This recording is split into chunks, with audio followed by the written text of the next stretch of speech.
Welcome, everybody, to the very first episode of Fine Margins with Paul MacDonald, hosted here by Jacob from the Hammer Betting Network. This is showcased on YouTube. Will also be available for future episodes on all podcast platforms. On this show, we're breaking down everything soccer related as it comes to betting, looking for the sharp lines, looking for the right plays to make here. Thank you so much to Paul for doing this show, and welcome to the Hammer Betting Network.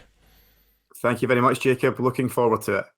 Yeah, me as well. Love chatting about soccer betting and a couple big matches in the Premier League midweek here. It is Tuesday. A few matches today, but we have our eyes on the ones for tomorrow, a couple of them tomorrow. We have Arsenal at the Emirates against Aston Villa and Liverpool at Anfield against Newcastle. And Paul, why don't you take it away here? We'll start with the Arsenal and Aston Villa match.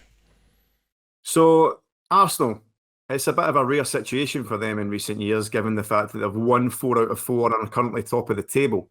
I think it's testament to the fact that Mikel Arteta has got a system that's working for him now.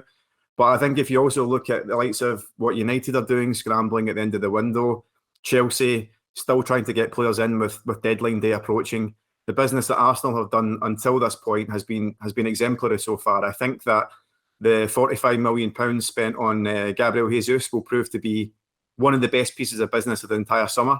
But if you also look at the fact they've brought William Salah back from loan, who has slotted directly into the defence, and also Alexander Zinchenko, who can play in multiple positions and also provides cover for Kieran Tierney, who has had injury problems in the past 12 months.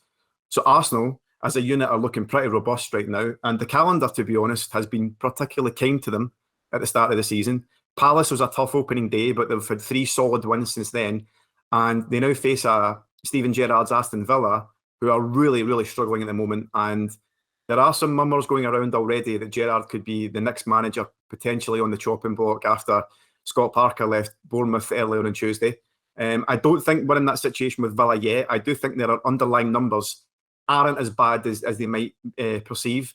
But I do think that this fixture is probably coming at the wrong time for them. If you look at the team news, Villa have lost Diego Carlos for pretty much the entire season now with a cruciate injury. Unfortunate. And it also looks like Tyrone Mings is going to miss the match due to illness, which means the back four that played against West Ham at the weekend, Matty Cash, Callum Chambers, Ezri Konsa and Lucas Dean, will probably be the back four that starts here. And that's not ideal from a defensive perspective against one of the most prolific teams in the league so far this season. So I do worry about Villa from that perspective. Even offensively, their numbers are not good at all this season. Coutinho has been really slow off the mark, despite looking so good when he joined last season. He might not actually play in the match at all anyway because of injury. But I just think at both ends of the pitch, Villa are really struggling right now, and they might look to contain. Whereas Arsenal, they are in a fine run of form. They didn't play that well at Fulham against Fulham at the weekend. But if you look at their underlying numbers, their XG4 is the third of the table, only behind Liverpool and Man City. They've had the third most shots and the third most shots in target in the league, again, only behind Liverpool and Man City. So they're in good company then in terms of their offensive stats. And I think that this is the type of game that they should really be going on to win if they've got any aspirations of not necessarily challenging for the title, but certainly solidifying their position as a top 4 team. The only negative I've got against Arsenal in this game is they have got problems in central midfield. We're looking at injuries that could be a problem. Thomas Partey will miss the next couple of weeks. And Mohamed El Neni, who started against Fulham, will likely miss a little bit further than that. So there's going to be a bit of a reshuffle in the middle of the park. Granit Xhaka will almost certainly play, but he's going to be partnered with somebody else in there. But the good thing for Arsenal at the moment is they have got options in there, as I said, for the first time. Zinchenko can play in that position. Fabio Vieira, who they brought in from Porto, can play in there. Even Martin Odegaard, who has been so good so far this season in the attacking midfield role, he can easily slot back in to become one of the double pivot. So the options there mean that I'm not too worried about that position for Arsenal in terms of getting a result here. Arsenal on the nose, however, are a little bit skinny in terms of their odds for the match. So we might look to add something on in terms of a bet builder to push that up a little bit. And that brings me around to the cards market. So Aston Villa have had 10 yellow cards in their 4 matches so far, which is the 5th highest in the league. But they've also made 61 fouls in those games, which is the 2nd highest in the league, only behind Leeds United. So if we can add on Aston Villa over 1.5 yellow cards, plus Arsenal to win the match outright, that gives us an odds against of plus 113. And I think that's a pretty good selection to get you off and running on Wednesday. Yeah, I kind of like those picks there. Arsenal, as you mentioned, off to a flying start. I think it's definitely a testament to the club backing Mikel Arteta, making it clear because it was such a disastrous start to last season. I believe they lost the first three matches of last season's campaign. It was to Brentford, Chelsea, and City. Not the Yep. kindest schedule after the Brentford one. That was obviously a disaster to start the season, but Arsenal look like a proper side, which is something that you probably haven't been able to say for the better part of a decade. And you're right. Manchester United are a team that always waits till the last minute to make those signings. Sometimes they don't integrate within the squad immediately. Arsenal got it done early. As you said, Zinchenko, who has been excellent for the squad so far. Gabriel Jesus, who has been incredible for the squad so far. I think he's really taken into this different element where he can express himself more. So I like that. And also on the point of Steven Gerrard, I would have had him winning the sack race if Scott Parker wasn't out in Bournemouth. I was a little bit surprised to see him go that quick, but it's hard to argue after a 9-0 loss, albeit against Liverpool. It is, but for guys like myself, I'm sure you're the same. If you're looking at data and trying to analyse data, we've got a really small sample size here. It's not fair to go back to last season, really, Right. in general terms. New players have been added, teams are completely different, new managers, new formations. So the sample size is small, and I think that's working in Steven Gerrard's favour at the moment. He's got credit in the bank. He's got the team playing in a certain way, and he's brought in the players that he wants to bring in. And I think the message that he'll be giving to the board at the moment is give me time to get this team together. But as Scott Parker has shown already, you don't tend to get time in this league. So I think he might. The reason why I didn't look at a goals angle on this particular match is I think he might look, with Coutinho being injured, to maybe shove an extra midfielder in there and try and just keep it tight and see if they can get maybe a draw or something out of the match. He doesn't want to lose this match heavily because that just puts more pressure on himself. So I think it could be a low-scoring game, but just wanted to leave that off the goal line because with that centre-half pairing, just not sure about Villa in that regard at the moment. So Arsenal on the nose, though, to go 5 wins out of 5. And if Villa keep up their card record that they've got so far, we should be pretty safe on that line too. Yeah, I like that. Villa will be frustrated as Arsenal sort of dominate possession as they like to do under Arteta. So there could be a couple of cards with some frustrated players, especially maybe if John McGinn is playing. He might be in for. I think he might be in for one. But why don't we transition over to the following match that we want to discuss? Liverpool hosting Newcastle. Liverpool were a questionable side after the first few matches, but they really put it straight against Bournemouth with a 9-0 win, as we just discussed here. So what do you have on this one for against a high-flying Newcastle squad as well? Yeah, I think that the Man United performance from a Liverpool perspective was worrying in more ways than one.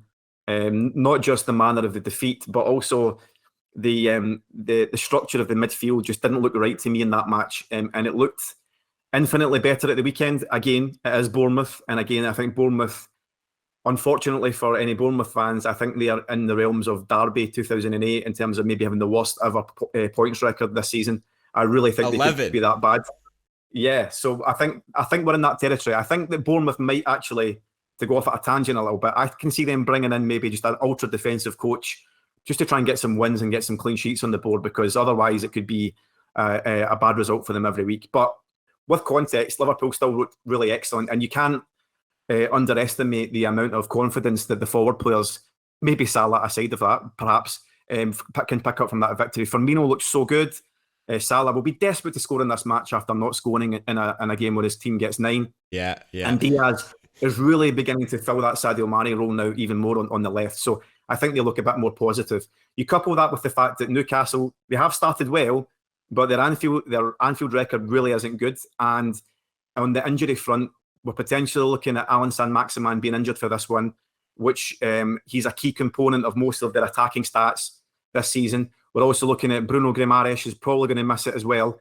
So those are the two key guys in terms of creativity for Newcastle that will miss the match. And then you've got centre forward Callum Wilson, who's also going to be out for another couple of weeks.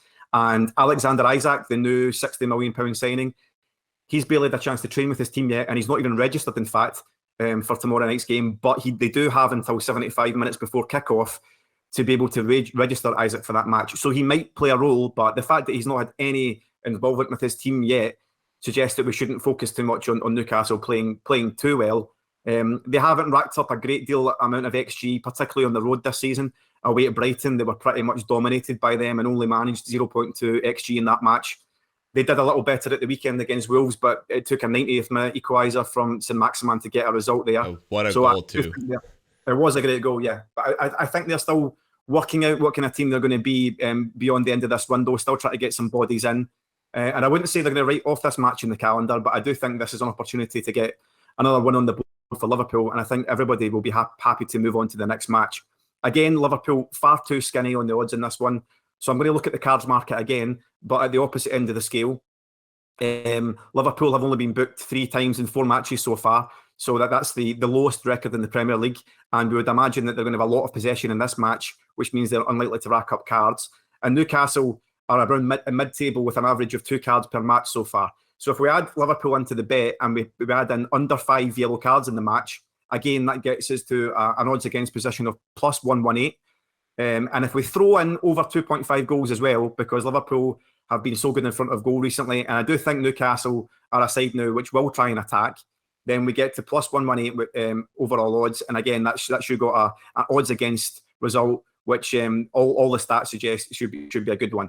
In addition to that, if we look at the cards market again, Fabian Schär is a very interesting one. Fabian Schär has been booked in 3 of his 4 matches so far this season. And if you saw the Wolves game at the weekend, he's very lucky not to have been set off in that one for a really bad tackle that caught Pedro Neto on his shin. Schär is a reckless player. He does make drastic lunges at times. He's going to be facing a rapid front 3 who are going to be running at him for pretty much the full 90 minutes. I think that the odds of Schär at plus 330 to pick up a yellow card in this match is a pretty good addition if you want to throw that into your bet as well, or even just place that as a single. So that's the tips for Liverpool Newcastle.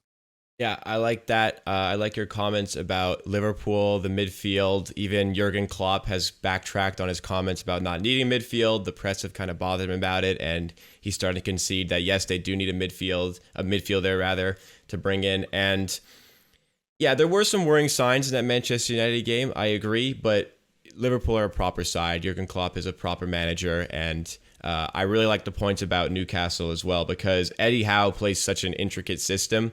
I really loved watching them against Manchester City last week, and the way they played, it's like an asymmetrical formation. They really get at you, they really press you, but Wilson is a big part of that in the way they play with his goals, him not being available. Alexander Isak, like you said, like he can't integrate into that system right away. So I like this as well. And at Anfield, Newcastle is a struggle. So I'm a fan of these plays there. So we'll be looking forward to seeing the action, seeing how these bets pan out. We'll be hoping for the best for Paul here. Let us know if you're going to be tailing on this one as well, if you like any of the points here, but I'm excited to watch the action. Any closing thoughts, Paul?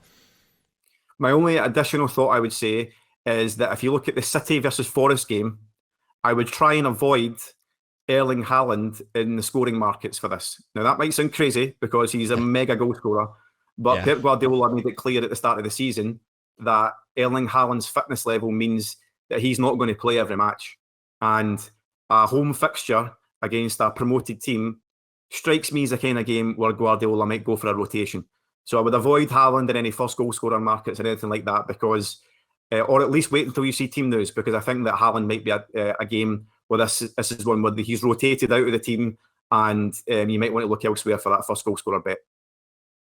All right. We'll see what the Pep Roulette has in store for Manchester City this season. If it affects, I mean, hard to take a guy out of the starting 11 after he scores a hat trick, helps you come back from 2 down against Palace. But you never know with Guardiola as well. But we'll see again how all these pan out. Good luck to Paul on these bets. Thank you for tuning in to the very first episode of Fine Margins. We'll be going live, or we're going on YouTube and on all podcast platforms every single week to preview the EPL matches and the British football matches, and even many more over the course of the season. Thanks again to Paul, and we'll see you again next time for another video and some more betting previews.